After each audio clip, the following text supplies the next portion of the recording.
ከቁጥር 15 አካባቢ ይመስለኛል ወይም ከቁጥር 17 አካባቢ ጀምሮ ስለ ሐሰተኛ ነቢያት ነው። ከቁጥር 24 ደግሞ ያንን እንትን ይለዋል። ከቁጥር 17 ኦኬ፣ አንዴ ክፈትልኝ፣ ከፍተልኛል፣ ዝቅ አድርግልኝ። የበግ ለምድ ለብሰው ከሚመጡባችሁ በውስጣቸው ግን ነጣቂዎች ተኩላዎች ከሆኑ ከሐሰተኛ ነቢያት ተጠንቀቁ። ማቴዎስ 7 የሚናገረው አንተ የጠቀስከው ክፍል ስለ ሐሰተኛ ነቢያት ነው። ተጠንቀቁ፣ ሐሰተኛ ነቢያቶች ይመጡባችኋል፣ ከፍሬያቸው ታውቋቸዋላችሁ። ሐሰተኛ መሆናቸውን በምን እናውቃቸዋለን? ጌታ ሆይ ክርስቶስ አንተ የአብ ልጅ፣ አንተ የሰው ልጅ ቤዛ ልትሆነ ነው የመጣው። ከሐሰተኛ ነቢያት ተጠንቀቁ አልከን። በምን እናውቃቸዋለን? ለምሳሌ መሐመድን ሐሰተኛ ነቢይ መሆኑን በምን እናውቃለን? እንዴት እናውቃለን? እኮ አስረዳን እስኪ። መልካም፣ ይኸው እንደዚህ ብሎ ይመልስልኛል ክርስቶስ። ከፍሬያቸው ታውቋቸዋላችሁ። ከሾህ ወይንን ከኩርንችትስ በለስ ይለቀማሉ? አዳምጥ፣ ቆይ ሌስ አዳምጣ። እየረበሽ ነው። ክፍሉ ይነበብ። እናንተን ይመለከታል አይመለከትም? እኔ በዚህ ታውቋቸዋላችሁ ሐሰተኛ መሆናቸውን አለን። ከሾህ ወይን ከኩርንችት በለስ ይለቀማልን?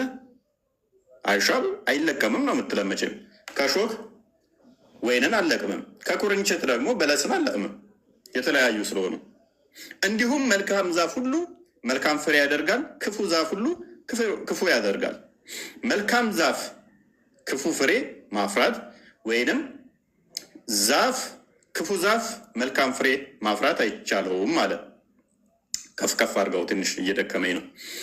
መልካም ፍሬ የማያደርግ ዛፍ ሁሉ ይቆረጣል፣ ወደ እሳትም ይጣላል።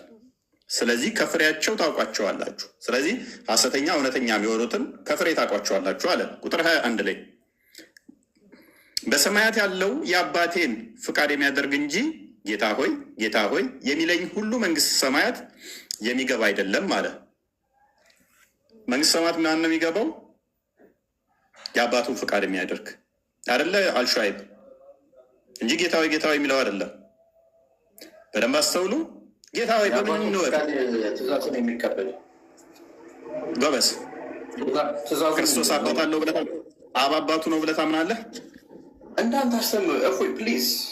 አባቱ ነው ብለህ ታምናለህ? አባቱ ነው ብለህ ታምናለህ? አባቱ ነው ብለህ ታምናለህ? በቃ ቴንኪው።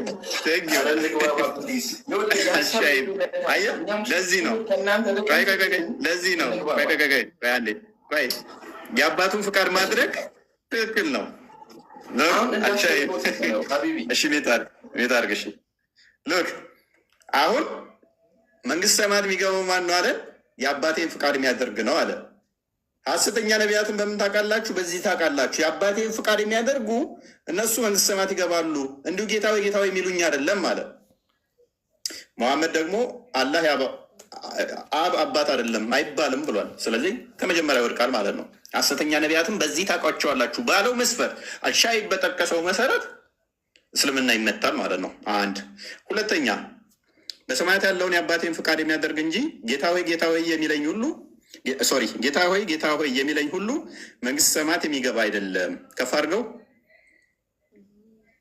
በዚያን ቀን ብዙዎች ጌታ ሆይ ጌታ ሆይ በስምህ ትንቢት አልተናገርንምን? በስምስ አጋንንት አላወጣንምን? በስምስ ብዙ ተአምራት አላደረግንምን? ይሉኛል። እነኚህ ሰዎች አጋንንት አውጥተዋል፣ ተአምር ሰርተዋል። በማን? በስምክ። በማስም? በክርስቶስ ስም። ይሄ ሁሉ ተአምር አድርገዋል። ከፍ አድርገው። የዚያን ጊዜ ከቶ አላቃችሁም እናንተ አመፀኞች ከኔ ራቁ ብዬ እመሰክርባቸዋለሁ። ለምንድን ነው እንደዚህ ብሎ የመሰከረባቸው? የአባቱን ፍቃድ ስላላደረጉ። ነገር ግን እኮ ተአምር አድርገዋል። ምን? ሕሙማን ፈውሰዋል፣ አጋንንት አውጥተዋል። በማን ያወጡት? በክርስቶስ ስም ነው ያወጡት። ስሙ ኃይል አለው። ሉቃስ ወንጌል ምዕራፍ 10 ላይ ቁጥር 17 ላይ በስምህ እንኳን አጋንንት ተገዙልን ይሉታል። ስሙ አጋንንትን የመግዛት ስልጣን አለው። እነኛ ሰዎች ግን ምንድን ናቸው? ሐሰተኛ ናቸው። በክርስቶስ ስም ያንን ማድረጋቸው ሐሰተኝነታቸውን ሐሰተኛ መሆናቸውን አይታደጋቸውም። የክርስቶስ ስም ግን ኃይል ስላለው አጋንንትን ምን አደረገ? ያስወጣል። በክርስቶስ ስም አጋንንትን አስወጥተዋል። መለስ አድርገው። ነገር ግን እነኚህ የማይድኑበት ምክንያት ምንድን ነው? የአባቱ ፍቃድ አያደርጉም። የአባቱ ፍቃድ ምንድን ነው? እሱ ዮሐንስ ወንጌል ምዕራፍ 6 ቁጥር 40 ክፈተው። የአባቱ ፍቃድ ምንድን ነው? የአባቴን ፍቃድ ስላላደረጋችሁ ወግዱ ይላቸዋል። የአባቱ ፍቃድ ምንድን ነው? ልጅንም አይቶ በእርሱ የሚያምን ሁሉ የዘላለም ሕይወትን እንዲያገኝ እንጂ እንዲያገኝ የአባቴ ፍቃድ ይህ ነው። የአባቱ ፍቃድ ምንድን ነው? ልጅን አይቶ በእርሱ በልጁ የዘላለም ሕይወት እንዲያገኝ የአባቴ ፍቃድ ይሄ ነው። እኔም በመጨረሻው ቀን አስነሳዋለሁ። የአባቱ ፍቃድ ምንድን ነው? እሱ ኢየሱስ እንደሚያስነሳ ካላመንክ፣ ኢየሱስ የአብ ልጅ መሆኑን ካላመንክ፣ የዘላለም ሕይወት እንደማይሰጥ ካላመንክ በኢየሱስ ስም ብለህ አጋንንት ልታወጣ ትችላለህ? አድንም ገነት አገባ። በኢየሱስ ስም ብለህ ስሙ ኃይል ስላለው አጋንንት ሊያባርር ይችላል፣ ህሙማን ሊፈውስ ይችላል። አንተ ግን አድንም። ማቴዎስ ወንጌል ምዕራፍ 10 ላይ እንመለስ እስቲ። ክርስቶስ እንዲህ ብሎ ትእዛዝ ሰጥቶ ነበረ። ትእዛዝ 12ቱን ደቀ መዛሙርት ወደ እርሱ ጠርቶ እንዲያወጧቸው፣ ልብ በሉ፣ እንዲያወጧቸው እርኩሳን መናፍስት ደዌንና ህሙማንን ሁሉ እንዲፈውሱ ስልጣን ሰጣቸው። ስልጣን ከተሰጡት ውስጥ አንዱ ማን ነው? ከ12ቱ ደቀ መዛሙርቶች አንዱ ይሁዳ ነበረ። ይሁዳ ይድናል? አይድንም እኮ ጌታን የሸጠ ነው። ምን ስልጣን ተሰጥቶታል ግን? አጋንንት ማውጣት እንኳን በማን ስም? በክርስቶስ ስም አጋንንትን እንኳን እንዲያወጡ ስልጣን ተሰጣቸው። ከ12ቱ አንዱ የአጋንንት መጫወቻውን አጋንንት እንዲያወጣ የተሰጠው ነበረ። ይሁዳ በ30 ብር ክርስቶስን የሸጠው። ስሙ ኃይል ስላለው ኃያል ስለሆነ ሉቃስ ወንጌል ምዕራፍ 10 ቁጥር 7 ክፈተው። ምን ያደርጋል? አጋንንትን ያስወጣል። ክርስቶስ ከመቃብር ያስነሳል። ክርስቶስ የአብ ልጅ ነው። ክርስቶስ ዘላለማዊ ሕይወት ይሰጣል ብለህ ካላመንክ እንደዚህ ይልሃል፣ አጋንንት ተገዙልኝ ብትል። ሰባውን በደስታ ተመልሰው ጌታ ሆይ አጋንንትስ እንኳ በስምህ ተገዝተውልናል አሉት። እንዲህም አላቸው፣ ሴጣን እንደ መብረቅ ከሰማይ ሲወድቅ አየሁ። እነሆ እባቡና ጊንጡን ትረግጡ ዘንድ በጠላትም ኃይል ሁሉ ላይ ስልጣን ሰጥቻችኋለሁ፣ የሚጎዳችሁ ምንም የለም። ነገር ግን ከፍ አድርገው ቁጥር 20 ነገር ግን መናፍስት ስለተገዙላችሁ በዚህ ደስ አይበላችሁ፣ ስማችሁ ግን በሰማያት ስለተጻፈ ደስ ይበላችሁ። የእኛ ትልቁ ደስታችን ስማችን በሰማይ ሲጻፍ እንጂ አጋንንት ስለተገዛልን አይደለም። አጋንንት በክርስቶስ ስም ሊገዙ ይችላሉ። ህሙማን ሊፈወሱ ይችላሉ በክርስቶስ ስም። ስምህ ግን ላይጻፍ ይችላል። እነኚህ አካላት ሰባው እንዲፈውሱ ስልጣን ሰጥቷቸው አጋንንት ተገዛልን ብለው ሲቦርቁ ሲፈነጥ እንደ ጮቤ ሲዘሉ ኖ ይህ አይደለም ዋናው የሚያስደስታችሁ። በዘላለማዊ ስማችሁ መጻፉ ነው መደሰት ያለባችሁ እንጂ አጋንንት ስለተገዛላችሁ አይደለም። አጋንንት እንዲገዛላቸው ከተሰጠው አንዱ ይሁዳ ነበረ። ስለዚህ ጌታ ሆይ የሚለኝ ሁሉ የአብን ፍቃድ ሳያደርግ አይድንም።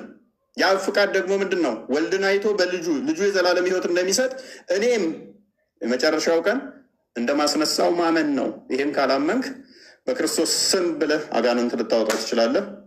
ነገር ግን ሶሪ ሰዓትም ሄደብኝ፣ ውሃ በጣም እየጠማኝ ነው። ሰዓት እያለፈ ነው። ክርስቲያን ዝጋው። ነገ ቅዳሜ ነው። አክቹዋሊ ውሃ መጠጣት ትችላለህ። እፎይ ያው እናመሰግናለን። ደከመህ ውሃ ጠጣ። ግን እኛ ሙስሊሞች አጋንንት እናወጣለን። አሁን ቅድም ምስልምና ይመታል ስላልክ እኛ ሙስሊሞች በኢየሱስ ስም አጋንንት እናወጣለን። አውጪውን እስኪ ንገረን፣ የትኛው አካል ነው? አመሰግናለሁ። ኦኬ፣ አንተ በክርስቶስ ስም ታምናለን አጋንንት እንደሚያስወጣ? ስሙ አጋንንት እንደሚያስወጣ ካመንክ ክርስቶስ ጌታ ነው። ሎክ ኖ ጌታ ነው ብለህ ታምናለህ። ክርስቶስ አጋንንት ያስወጣል፣ ስሙ አጋንንት ያስወጣል ብለህ ታምናለህ። አዳምጠኝ። እንደ ሀሳብ እስልምናንን እንደፈለግ ስትረግጠው እኛም እንቀበል። በቃ አትቀበለውም። እንደፈለግ እያደረግ በራስህ ሀሳብ እንደፈለግ ተወራለህ። ምን ብያጠፋው? ጥያቄ ነው የጠየቁት። እስልምና አትቀበል ሰው ጥያቄ ነው የምጠይቀው። በቃ እንደ ማንኛው ኖርማል ጥያቄ እየጠየቁ ነው። ስለዚህ እኔን እንዲህ ነው አትበለኝ። አንተ አሁን የጠየቀኝ ጥያቄ ትቀበላለህ? አሁን እኛ ሙስሊሞች አንቀበልም፣ ኢየሱስን አጋንንት እናውጣለን ምናምን ብለን አንቀበልም። የትኛው አካል ነው ነው ጥያቄ? በቃ በግልጽ ንገረኝ። በአባቶቻችሁም እናንተ አመፀኞች ብሏል አይደለ? የትኛው አካል ነው በስሙ አጋንንት የሚያወጣው? በስሙ ታምር የሚያደርገው የትኛው አካል ነው? የትኛው? ኦርቶዶክስ ነው? ጴንጤ ነው? ካቶሊክ ነው? ግልጽ አድርገው። እሺ ሜት አድርገው። አንድ ሜት አድርገው። የትኛው አካል ነው በስሙ በሐሰት አጋንንት የሚያወጣው?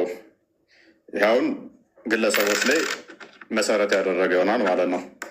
ይህንም ያወጡ በአጋንንት ስም አይምን በክርስቶስ ስም አጋንንትም ያወጡ የሉም ወይ? በጣም ብዙ አሉ። በክርስቶስ ስም የተለያየ ዶግማ ውስጥ ሆነው ያም በክርስቶስ ስም አጋንንትን አወጣው ይላል፣ ያም ይላል። ሐሰተኛ ነቢያት እንደሚሆኑ እኛ ምንም ጥርጥር የለብንም። ምንም ጥርጥር የለውም። የክርስቶስ ያዘዘውን አስተምሮ የጣሱ ፍቃዱን ያብን ያላደረጉ እንዲሁ ጌታዊ ጌታዊ እያሉ ነገር ግን ክርስቶስ ስሙ አጋንንት እንደሚያወጣ የሚያምኑ ፍቃዱን ግን ማያምኑ ወይንም ደግሞ ያ ፍቃድ ምን እንደሆነ የአባቱን ፍቃድ የማያደርጉ የአባቱ ፍቃድ ማቴዎስ ወንጌል ምዕራፍ 3 ቁጥር 17 አንዴ ክፈተው። ቁጥር ዮሐንስ ወንጌል ምዕራፍ 6 ላይ እንደተመለከት ነው ቁጥር 40 ላይ በልጅ ማመን እንደሆነ ነግሮናል። አባቱ ደግሞ ምን ብሎ ነግሮናል? እነሆ ድምፅ ከሰማያት መጥቶ በእርሱ ደስ የሚለኝ የምወደው ልጄ ይህ ነው ብሎ ነግሮናል። በእርሱ ደስ እንደሚለው ነገረን። በሱ ደስ የሚለው ልጅ ማቴዎስ ወንጌል ምዕራፍ 17 ቁጥር 5 አካባቢ ክፈተው። ልጁ ደስ የሚለው ከሆነ ልጁ ደግሞ የአባቴ ፍቃድ እኔ በእርሱ የእሱ ልጅ እንደሆንኩኝ እናንተም ደግሞ እንድታምኑ መሆኑን ከነገረን እንደዚህ ይላል። እርሱም ገና ሲናገር እነሆ ብሩህ ደመና ጋረዳቸው፣ እነሆም ከደመናው በእርሱ ደስ የሚለኝ የምወደው ልጄ ይህ ነው፣ እርሱን ስሙት የሚል ድምፅ መጣ። ስለዚህ አብ ስለ ልጁ እንዲህ ይመሰክራል፣ ልጁ ደግሞ ስለ አባቱ እንደዛ ይመሰክራል። እንደዛ ከሆነ በደንብ አስተውል። ስለዚህ አንዱ ለአንዱ ከመመሰከረ ወደ አባቱ ሲልክ ልጁ አባቱ ደግሞ ወደ ልጁ ይመልሰሃል። ፍቃዱን ማድረግ አለብህ። አስተምሮቱን ማድረግ አለብህ። ስሙን ብቻ ይዘህ ትድናለህ ማለት አይደለም። ነገር ግን እነኛ አካላት እነኛ አካላት ስሙ እንደሚያድን አምነው ታጋንንት ይድናሉ። ስሙ እንደሚያድን ሜቢ ይህ ሐሰተኛው እኮ በክርስቶስ ስም ውጣ አጋንንቱ ሲል እነኛ ተገልጋዮቹ እውነትም የክርስቶስ ስም ያድናል ብለው ስላመኑ እምነታቸው የክርስቶስ ስም ኃያል ስለሆነ ያድናቸዋል። ሰውየው ግን ሌላ ወንጀል ውስጥ አለ። የክርስቶስን ፍቃድ እያደረገ አይደለም። የእግዚአብሔርን ፍቃድ እያደረገ አይደለም። እሱ በኃጢአቱ ይጠየቃል።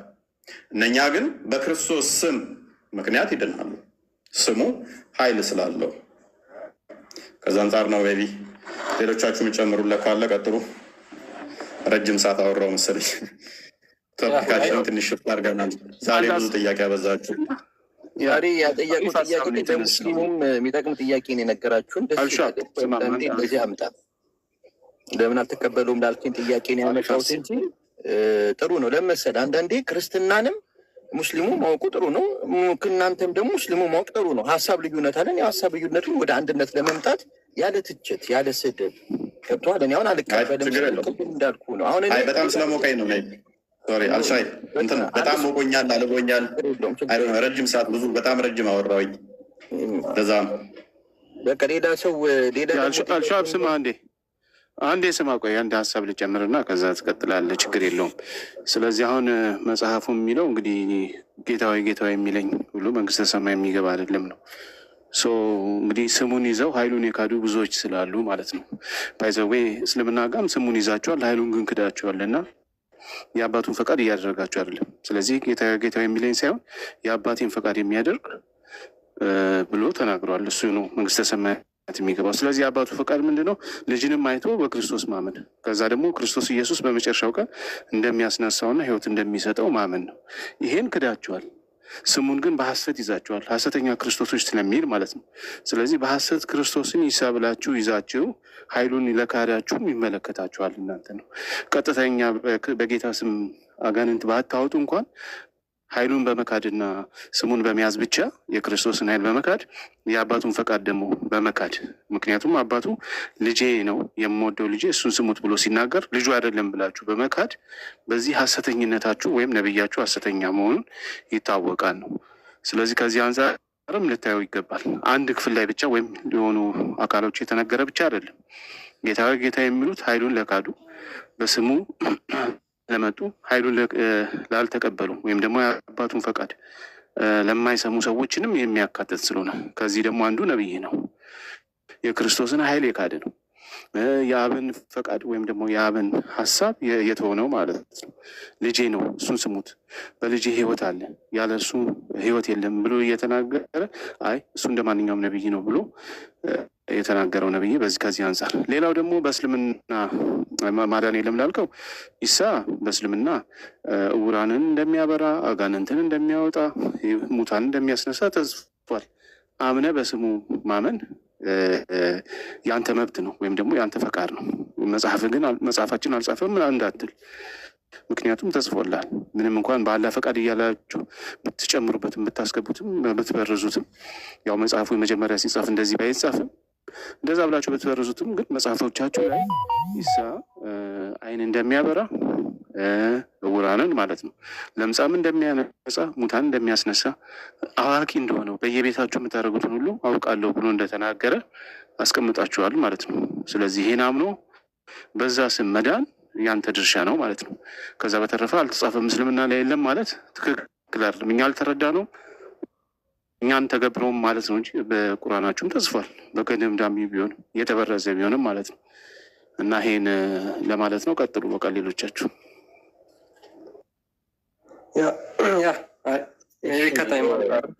ክርስቲያን አንዴ ቢኒያም ተሳስተሃል። እኔ በመጀመሪያ እንደ እስልምና አስተምሮ ቅድም ብዬዋለሁ፣ እንደፎይ የሀሳብ ልዩነት አለ። ያን ሀሳብ ልዩነት ግን ወደ አንድነት ማምጣት ይቻላል። ቅድም እንዳልከው ኢሳ እኛም በቁርአን ተቀምጧል፣ ሁሉ ነገር ያደርጋል። አሁን አልከውን ሁላ ማለት ነው። ግን በነብይነቱ መጥቶ አስተምሯል። አስተምሮቱም ትክክል ነው። ለነበሩ ኡመቶች ወይ ለነበሩ ህዝቦቹ አስተምሯል። ከዛ ባለፈ ግን ተሰቀለ የሚለው ነገር አናምንበትም። አሁን ቅድም የመጣው ርዕስ ነው። ግን እሱ ይሄ ቅድም ናል በአጋንንት በኢየሱስ አጋንንት ይወጣል ሲለን አንደኛ ሙስሊሞች ቅድም እንዳልከው ረሱል ሰለላሁ ዐለይሂ ወሰለም ኢሳንን በ126 ጊዜ ምናምን ያው ያውቃል ተገልጿሉ። ረሱል ሰለላሁ ዐለይሂ ወሰለም በቁርአን 4 ነው የተገለጹት። በነገራችን ላይ ቁርአን ላይ 4 ነው፣ ከዛ ውጭ የሉም። ግን ትልቁ ፖይንት ምንድን ነው? ከሱ በላይ ተገልጿል። ቆይ አንዴ በሰማይ ያለው የአባቴ ፍቃድ ካለ ፍቃዱን ተቀብለናል። አሁን እኛ ሙስሊሞች በተግባር ፍቃዱን ተቀበሉ። እንደው የሀሳብ ልዩነት አለ። የአማርኛ ያው የቁርአኑን አንተን ሀሳብ አለ ተቀብለን የአባቱ ፍቃድ ምንድን ነው? ጊዜ የአባቱ ፍቃድ ምንድን ነው? ትእዛዝን መቀበል፣ ትእዛዝን ማክበር። የአባቴ ፍቃድ ምንድን ነው? ቆይ የአባቴ ፍቃድ ብለሽ መጽሐፉ የሚለው ብቻ እንበል እኮ። የአባቴ ፍቃድ ምንድን ነው አለ።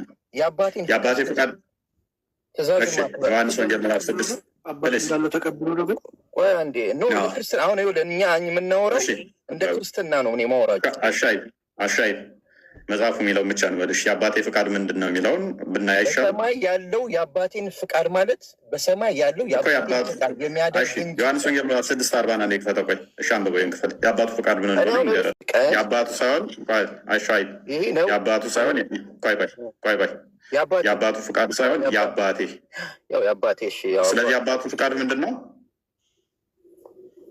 ትእዛዝ ነዋ። ፕሊስ ልጅን አይቶ የዘላለም ህይወት በደንብ አስተውል።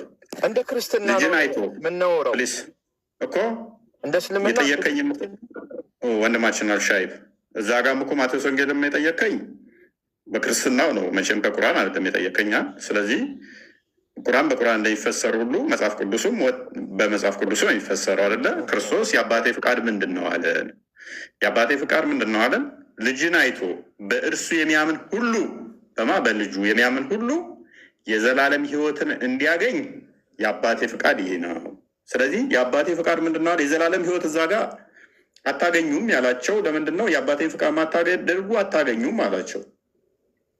ጌታዊ ጌታዊ ስላላችሁ አታገኙም። አጋንንት ብታወጡን በስሜ አታገኙም። የአባቴን ፍቃድ ማድረግ አለባችሁ አላቸው።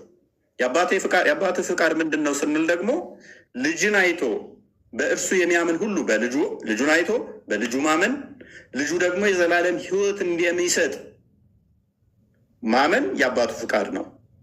ሺህ ጊዜ ጌታዊ ጌታዊ ብትለው እሱ የአብ ልጅ መሆኑን ካላመንክ፣ እንደገና ደግሞ የዘላለም ሕይወት እንደሚሰጥህ ካላመንክ፣ ጌታዊ ጌታዊ አጋንንት አውጥቻለሁ እኮ በስምህ ብትለው አድንም እያለህ ነው። አንድ እሱ። ሁለተኛ ደግሞ ምን ይላል እዚሁ ክፍል ላይ? የአባቴ ፍቃድ ይሄ ነው፣ እኔም በመጨረሻው ቀን አስነሳዋለሁ ይላል። ከሙት እንደሚያስነሳህ ካላመንክ ጌታ ሆይ በስምህ አጋንንት አውጥቻለሁ እንደዚህ አድርጌያለሁ ብትል እስቲል አታምንም፣ አድንም። ይሄ ነው የአባቱ ፍቃድ ማለት። ኢየሱስ በእስራኤል ምድር ላይ ሲመጣ አስተማሪ ነው አይደለ? እፎይ እንደ ክርስትና አስተምሮ ቅድም አርሞ ልትፈልጌ ነው የአባቱን ፍቃድ እቀበላለሁ ስትል ሰማሁ ልበል ወይስ ተሳስተህ?